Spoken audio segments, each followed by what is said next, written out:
Professor Flávio Barcelos aqui, seja muito bem-vindo para mais uma aula do Cursol Pro. A gente está no nosso módulo 1, módulo de conceitos básicos, conceitos fundamentais, princípios de funcionamento.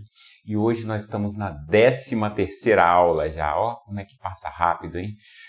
E hoje a gente vai falar sobre a luz como fonte de energia. Tá? Vamos falar um pouquinho mais, vamos entender um pouquinho mais como é que pode a luz ser a fonte de energia e por que ela traz tantos benefícios nessa tecnologia de conversão de energia, de luz solar, de energia da luz solar em energia elétrica. Vamos lá então. Então, para começar, o que a gente precisa refletir, né? A gente precisa entender da onde é que vem a energia que a gente utiliza. Bom, aqui no planeta Terra, a gente pode afirmar com muita certeza que quase toda energia que é utilizada por nós aqui na Terra é proveniente do Sol. Tá? O Sol é a fonte primária de energia de uma série de formas, né? E muitas vezes a gente nem percebe que no fundo é o Sol que está por detrás disso aí, é o Sol que está sendo essa fonte primária. Então, por exemplo, na energia eólica, né? A gente costuma a imaginar, pensar que é uma energia proveniente do vento, mas por que as massas, e o que é o vento? O vento é uma massa de ar em movimento. E por que essa massa de ar ela se movimenta? Ela se movimenta por causa de diferenças de temperatura na atmosfera e na superfície da Terra. E essa diferença de temperatura é provocada justamente pelo aquecimento do Sol, pela energia que vem do Sol. Energia fóssil, energia de carvão mineral, carvão vegetal, energia de petróleo, energia química, né? Proveniente do petróleo, na verdade a energia que está no carbono, ela é proveniente de reações químicas ligadas à fotossíntese, à decomposição desse material. Então todos esses processos eles têm por trás, tem no seu background, na sua origem, a energia que vem do Sol. Energia cinética, por exemplo, a energia cinética de um rio, de uma corredeira de água em movimento que muitas vezes é aproveitada para ser convertida em energia elétrica. Essa energia cinética ela é devido à presença de água em locais mais altos. E como é que essa água chega nesse local mais alto? Devido à evaporação, né, formação de nuvens e precipitação. Tudo isso aí é provocado pela energia do Sol. Energia potencial também, de novo o exemplo da água, né? Como é que a água ela chega em locais mais altos? Justamente por esse processo que eu acabei de descrever. Você tem o oceano se evaporando devido ao aquecimento do Sol, provocado pelo Sol, formação de nuvens, essas nuvens se deslocam devido a vento, devido a diferenças de temperatura e elas precipitam também, movida, né?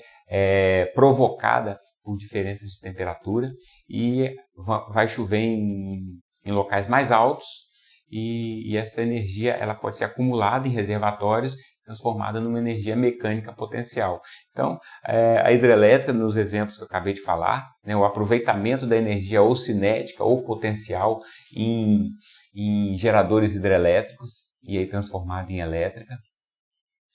A energia de descargas atmosféricas, por exemplo, também é totalmente proveniente da energia fornecida pelo Sol, descargas atmosféricas, né, que são os raios, os trovões. Fotossíntese, né, é uma fonte fundamental, a fonte que alimenta, né, plantas e vegetais e fornece energia para desenvolvimento, para o crescimento. E aí essas plantas e vegetais elas vão alimentar outros animais. A energia heliotérmica, que é o aproveitamento do calor que vem do Sol. A energia química, né, presente em baterias e presente nos alimentos que fornecem energia para nós, seres vivos, para os animais. Então, assim, O Sol, ele não é simplesmente a fonte da fotovoltaica que eu coloquei em destaque aí em amarelo, não é simplesmente a fonte da fotovoltaica, ele é a fonte de quase toda forma de energia presente na Terra. Então, assim, essa história de falar assim, agora a gente está aproveitando a energia do Sol, é conversa. A gente sempre aproveitou a energia do Sol, a gente sempre utilizou a energia do Sol é porque o conversor solar, ele aproveita de uma forma diretamente a luz do Sol. Então isso fica mais claro, mais evidente, mais nítido para as pessoas, mais explícito. Mas o fato é que a energia solar ela sempre esteve presente na nossa vida. Tá? Só que também nem toda, né? Eu sempre falei quase toda, mas nem toda. Existe, por exemplo, a energia que forneceu ou fornece energia para o Sol. É uma energia mais antiga, mais primária, mais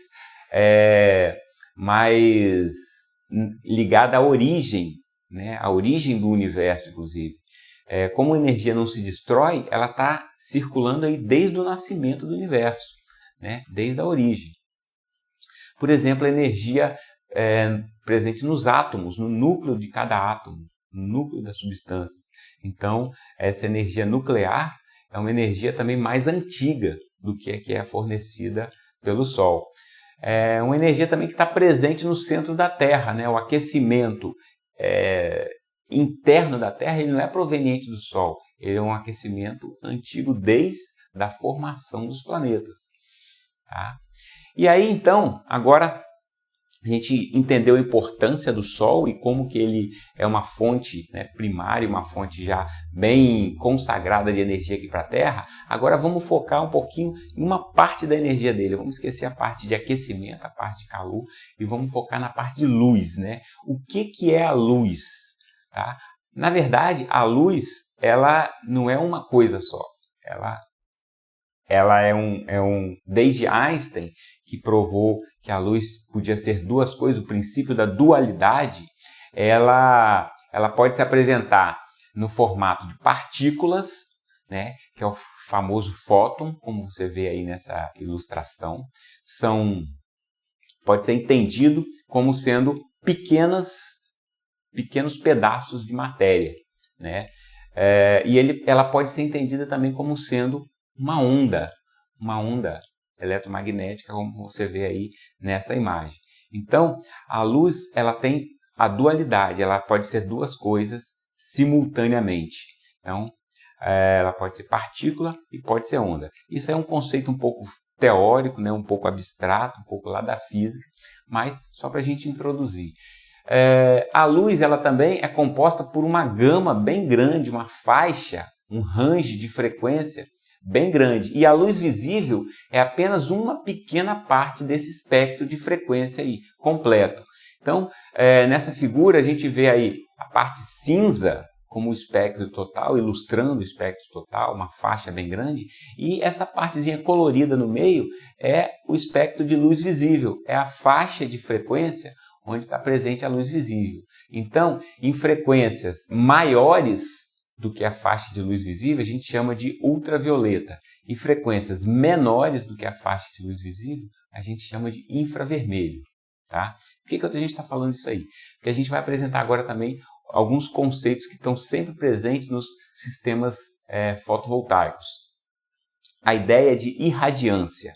Então, o que vem a ser irradiância?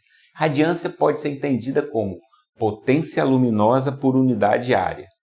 Ou seja, quantos watts de potência luminosa por metro quadrado.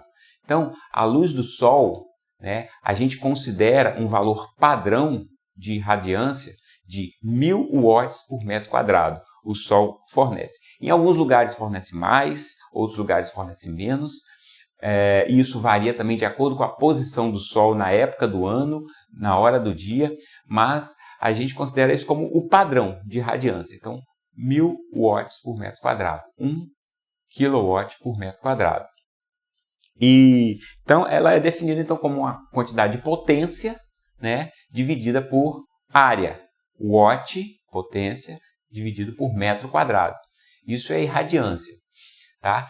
Também ela pode ser entendida como a integral da densidade de potência espectral, que é a quantidade de potência, tá, por comprimento de onda que uma determinada fonte de luz emite. Então, a irradiância seria o somatório, né, a quantificação, o acúmulo de toda a densidade de potência espectral em toda a faixa de comprimento de onda. Tá? Isso aí a gente ilustra bem quando pega, por exemplo, um gráfico de densidade de potência espectral que o Sol projeta e que chega efetivamente na superfície da Terra. Tá? Esse gráfico aí é um gráfico de potência espectral, tá? P em watt por metro quadrado por nanômetro e comprimento de onda no eixo X. Então você observa aí que essa faixa branquinha aí no meio corresponde à luz visível. Tá? Essa é a faixa de luz visível que a gente enxerga, né? Então tem aí o ultravioleta e o infravermelho. São as faixas amarelo, 47%, e azul aí, com 9%. Então, o que corresponde à luz visível que a gente enxerga, somente 44% da potência. Entretanto, os painéis e as células fotovoltaicas elas são capazes de absorver as outras faixas também. Beleza. E irradiação, né? O que vem a ser o conceito de irradiação? É um conceito também muito importante na hora da gente projetar, na hora da gente entender como que é a captação e o aproveitamento dessa energia através dos painéis e dos módulos. Então a irradiação está aí na sua tela. Integral ou acúmulo da irradiância ao longo do tempo, tipicamente dada em watt-hora por metro quadrado. Então, se eu multiplicar o watt por metro quadrado por tempo, né, que entrou aí o hora, acaba sendo uma unidade de energia, que é o watt-hora, dividido por área, metro quadrado. Então, o que a gente quer dizer é o seguinte, quanto, né, a integral é sempre um somatório, um acumulador, uma coisa que vai acumulando, que vai integrando ao longo do tempo aí. Então, você pega um intervalo de tempo, pode ser um dia, por exemplo, quanto de irradiância, tá, que é o watt por metro quadrado, quanto de irradiância que chegou naquela superfície durante esse tempo todo. Então, é uma unidade, é uma medida, é um conceito, é uma grandeza importante para a gente dimensionar quanto de energia que chega em cada módulo. Você está entendendo? Então, se, por exemplo, esse módulo ficou exposto ao Sol por 2 horas, vai ter uma quantidade. Se esse mesmo módulo ficou exposto ao Sol por 8 horas, vai ter uma quantidade maior.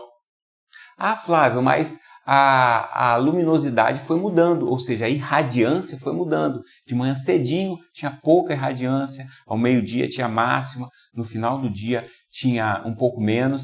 E aí a gente vê nesse gráfico aí como que a irradiância ela vai mudando ao longo de um dia. Tipicamente, essa figura que parece um sino é uma figura comum. Então, você vê aí que em torno de meio-dia, 13 horas, é onde tem o máximo, tá? O máximo de irradiância.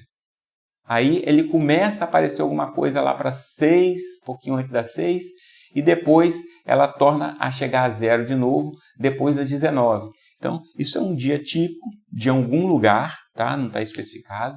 Cada lugar isso vai variar um pouquinho, mas esse é um gráfico de irradiância, uma curva que aparece é uma irradiância, e quando a gente pega essa área total ali debaixo desse sino, significa que a gente está contabilizando ao longo das horas, do tempo que se passou, a gente está contabilizando a quantidade de energia.